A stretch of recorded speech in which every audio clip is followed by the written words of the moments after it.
Sathyajothi films பிரம்மாண்ட தயாரிப்பில் தனுஷ் நடிக்கும் கேப்டன் மில்லர் வெற்றி நடை போடுகிறது உலகமெங்கும்.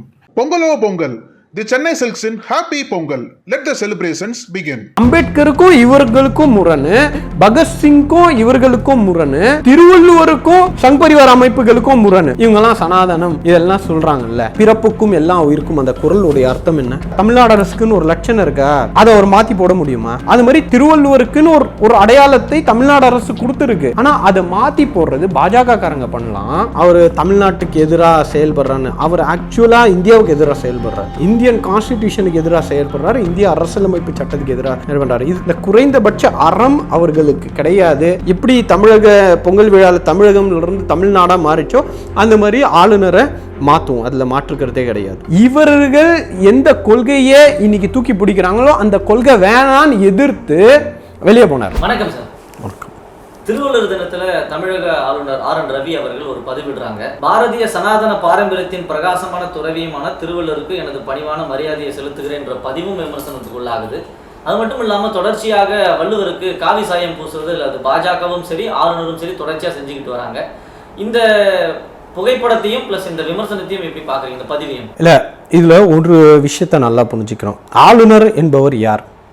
அவருக்கும் தமிழ்நாடு அரசுக்கும் என்ன உறவு, அவருக்கும் இந்திய அரசாங்கத்துக்கும் என்ன உறவு அப்படின்றதையும் நீங்கள் அந்த பின்புலத்திலேருந்து தான் இதை பார்க்கணும். அதாவது ஆளுநர் என்பவர் தமிழ்நாடு அரசை ஒன்றிய அரசிடம் பிரதிபலிக்கக்கூடியவர். இதுதான் அவருடைய வேலை.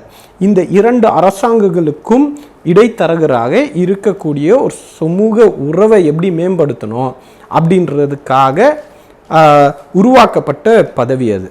அப்படி இருக்கும் பட்சத்தில் இவர் யாரை முதல்ல பிரதிபலிக்கணும் அப்படின்னா தமிழ்நாடு அரசு தான். ஏன்னா உச்ச நீதிமன்றத்தில் பேரறிவாளன் வழக்கு வரும்போது உச்ச நீதிமன்றத்தில் ஆளுநருக்காக ஒன்றிய அரசு ஒரு பிரதிநிதித்துவத்தை கொடுக்கும்போது இந்த உச்ச நீதிமன்ற நீதிபதி ரொம்ப தெளிவாக சொல்கிறாரு, இவரை ரெப்ரசன்ட் பண்ண வேண்டியது மாநில அரசுடைய வழக்கறிஞர்கள் தான், மாநில அரசு தான் இவருக்காக நீதிமன்றத்தில் வாதாடணுமே தவிர ஒன்றிய அரசு பண்ணக்கூடாது அப்படின்னு தெளிவாக சொல்லுது. இதை ஏன் சொல்கிறேன்னா, இவர் மாநில அரசு என்ன முடிவெடுக்குதோ, மாநில அரசுடைய கொள்கை எதுவாக இருக்கோ அந்த கொள்கைக்குள்ளே நிற்க வேண்டிய ஒரு கான்ஸ்டிடியூஷனல் கட்டாயம், அப்படிப்பட்ட ஒரு அரசியல் அமைப்பு நிர்பந்தம் அவருக்கு இருக்குது.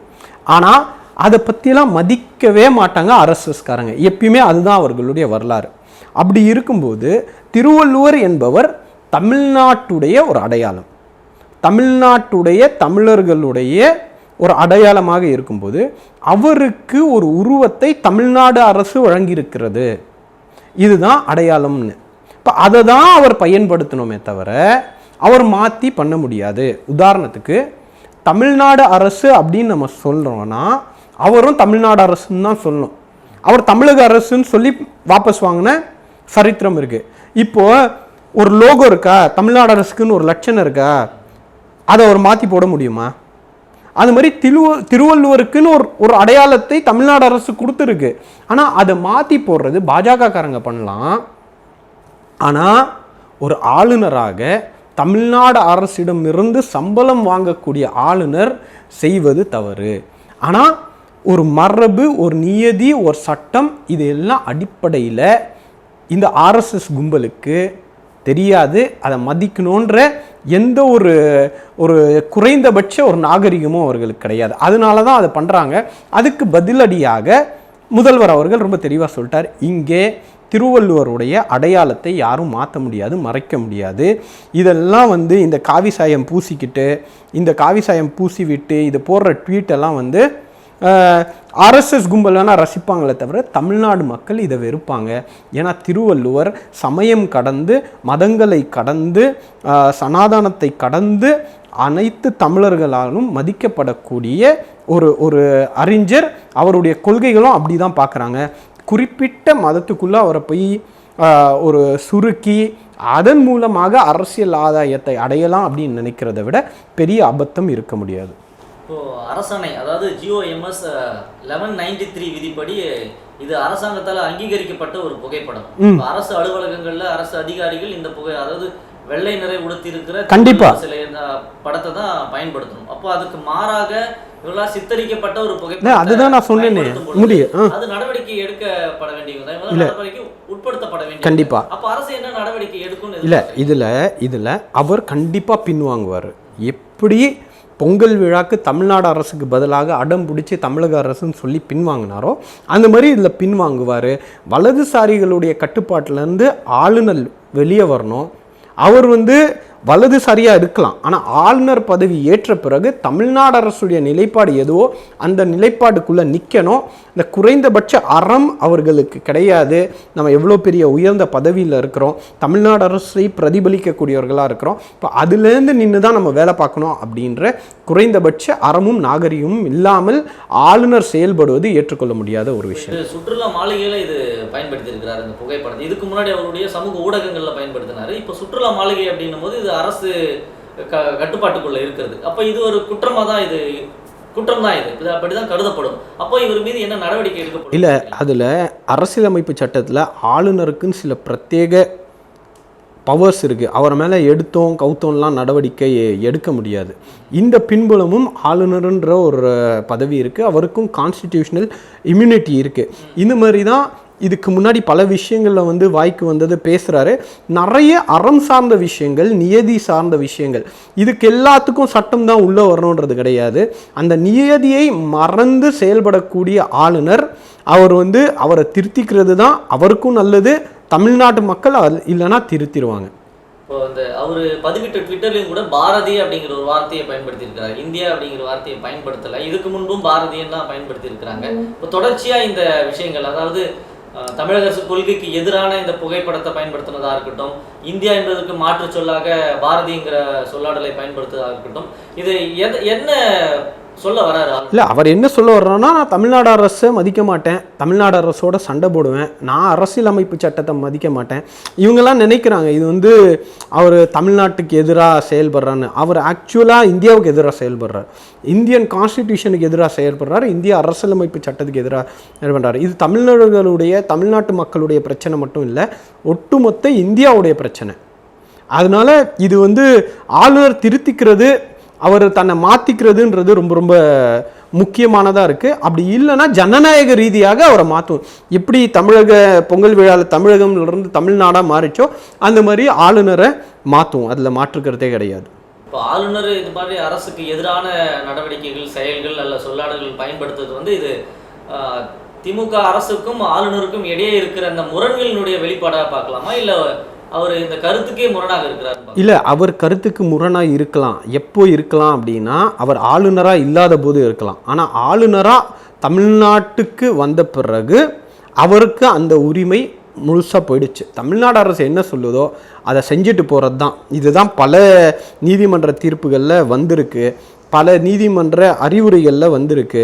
அதை அடம் பிடிப்பேன் அப்படின்னா, இதுக்கு முன்னாடி பல தடவை புகார் ஒன்றிய அமைச்சர் அவர்கிட்ட கொடுத்தாச்சு, குடியரசுத் தலைவர்கிட்ட கொடுத்தாச்சு. ஆனால் இது எல்லாம் கடந்து அவர் அடம் பிடிச்சு தமிழ்நாட்டு மக்களுடைய உணர்வுக்கு எதிராக நிற்பேன் அப்படின்றது அவர் தான் அதுக்கு பதில் சொல்லணும். இப்போ பலருடைய விமர்சனம் என்னவா இருக்குது அப்படின்னா, திருவள்ளுவருக்கு அவருடைய குரல் அடையாளமா அல்லது உடை அடையாளமா அப்படின்னு கேட்குறாங்க. எந்த உடை உடுத்தினா என்ன? அவர் எல்லாருக்கும் பொதுவானவர் இல்லையா? அவரவர்களுக்கு ஏற்ற அவரவர்களுக்கு விரும்பிய ஒரு அடையாளத்தில் திருவள்ளுவர் அணுகிறார். அவர் திருக்குறளில் யாரும் முரண்படலையே அப்படிங்கிறாங்க. இல்லை, அதுதான் ஆபத்தானது.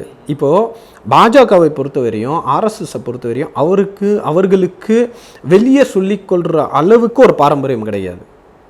அவர்களுக்கு ஒரு பாரம்பரியம் இருக்குது, ஆனால் அந்த பாரம்பரியம் பெருமைப்படக்கூடிய அளவுக்கு இல்லை. ஏன்னா சவர்கரை பற்றி இங்கே தமிழ்நாட்டில் பேச முடியுமா? மன்னிப்பு கடிதம் எழுதிட்டு வெளியே வந்தவர். அவங்கள பற்றி என்ன இவங்க பேச முடியும்? பேச மாட்டாங்க. அதனால் அவர்களுக்கு முரணான கருத்துக்களை சொன்னவர்களாக இருந்தாலும் அவர்களை கபலீகரம் செய்கிற வேலை. உதாரணத்துக்கு பகத்சிங்குக்கும் பாஜகவுக்கும் ஏதாவது சம்பந்தம் இருக்கா? பகத்சிங்குடைய கொள்கைக்கும் இன்றைய பாஜகவோ இல்லை அன்னைக்கு இருந்த ஜன்சங்குக்கோ இல்லை ஆர்எஸ்எஸ் இந்து மகாசபைக்கோ ஏதாவது ஒரு சம்பந்தம் இருக்கா? ஆனால் இன்னைக்கு பகத்சிங் அவருடைய தலைவர்னு சொல்லுவாங்க. பகத்சிங் தன்னுடைய அமைப்பு உருவாகும் போது இந்தியா என்பது ஒரு கூட்டாட்சி தத்துவம் மிக்க ஒரு நாடு. Agenda, aim of this Hindustan republic association அது ஏன் உருவாக்கப்படுது அப்படின்னா, federated union of states of India, அதாவது மாநிலங்களுடைய கூட்டமைப்பு. பேரே வந்து federated union of states of இந்தியான்னு தான் அவர் வைக்கிறாரு. ஆனால் இன்னைக்கு பாஜகவுடைய கொள்கை அதுவா? அப்படியே நேர் எதிர்ன்னு நிற்கிறாங்க. ஆனால் பகத்சிங் அவருடைய தலைவர்னுவாங்க. அடுத்தது வாங்க, பாபா சாஹேப் அம்பேத்கர் அவர்கள் ஏன் ராஜினாமா பண்ணார் தன்னுடைய சட்ட அமைச்சரவை? ஏன்னா இவர்கள் எந்த கொள்கையை இன்னைக்கு தூக்கி பிடிக்கிறாங்களோ அந்த கொள்கை வேணான்னு எதிர்த்து வெளியே போனார். அவர் இந்து மதத்தில் சில மாற்றங்களை கொண்டு வரணும்னார். அந்த மாற்றங்கள் கூடாதுன்னு அவரை வெளியேற்றினது இன்னைக்கு சங் பரிவார் பாராட்டக்கூடிய தலைவர்கள். அப்ப அம்பேத்கருக்கும் இவர்களுக்கும் முரணு, பகத்சிங்கும் இவர்களுக்கும் முரணு, திருவள்ளுவருக்கும் சங் பரிவார் அமைப்புகளுக்கும் முரணு. உதாரணத்துக்கு இவங்கெல்லாம் சனாதனம் இதெல்லாம் சொல்றாங்கல்ல, பிறப்புக்கும் எல்லா உயிருக்கும் அந்த குறளுடைய அர்த்தம் என்ன? பிறப்பால் எல்லாரும் சமமானவர்கள். அதை சங் பரிவார் அமைப்பு ஏத்துக்குமா? பிறப்பால் எல்லாரும் 4 வர்ணமும் ஒண்ணா? உடனே கேட்டால் ஒரு விளக்கத்தை கொடுப்பாங்க, இல்லை இல்லை அது வந்து வேலையின் அடிப்படையில்.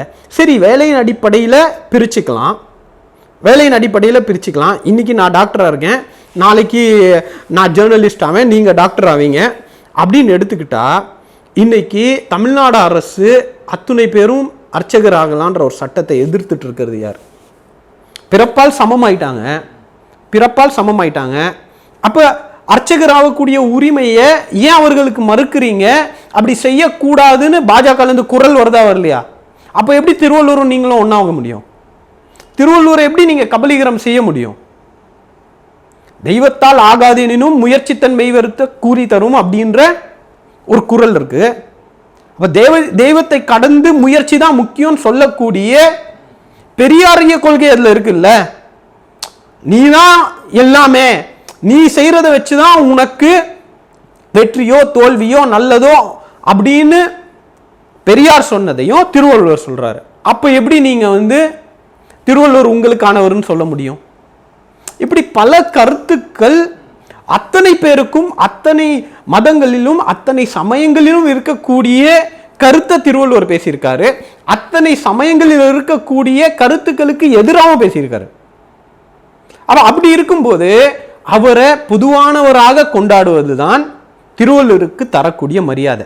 அதை விட்டுட்டு அவரை கொண்டு போய் சனாதனத்துக்குள்ள இல்லை அவருக்கு பொதுவான ஒரு சாயல் இருந்து வெளியேற்றி அவருக்கு ஒரு குறிப்பிட்ட மதத்துக்குள்ள சுருக்கிறதுன்றதே திருவள்ளுவரை சிறுமைப்படுத்தக்கூடிய ஒரு வேலை.